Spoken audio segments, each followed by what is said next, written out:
మా గల్లీలో వినాయకుడిని పెట్టి ఈ ఇయర్ కి 25 years అయిందనమాట. చాలా మెమరీస్ ఉన్నాయి. 25th నిమజ్జనం కాబట్టి ధూమ్ ధామ్ గా చేస్తున్నాము. ఎలా చేస్తున్నాము మీ అందరితో చూపిస్తాను రండి. మార్నింగ్ అన్నదానం అయిపోయిన తర్వాత సాయంత్రం పూట నిమజ్జనానికి ముందు మేము ఏ విధంగా మా వినాయకుడిని సాగనంపుతామో చూపిస్తాను. ఫస్ట్ అయితే ఆ బండి మీద పసుపు కుంకుమ అండ్ బియ్య పిండితో ముగ్గులు అయితే పెడతారు.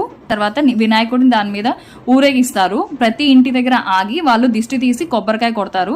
అండ్ ఇలా సాగనంపి ఆ సందు మొత్తం ఆ వీధి మొత్తం బయటికి ఆయన్ని సాగనంపుకుంటూ బయటికి తీసుకొని వస్తాం. ఆ ముందు బండి మీద చిన్న చిన్న వినాయకుళ్ళు, నెక్స్ట్ లడ్డు ప్రసాదం ఆయనకున్నది, సో అవన్నీ కూడా దాని మీద పెట్టి ఇలా దిష్టి తీస్తూ ఆగుతాము. ఇక్కడైతే కోలాటాలు ఈసారి 25th కదా గ్రాండ్ గా ఉండాలని కోలాటాలు కూడా అరేంజ్ చేశారు.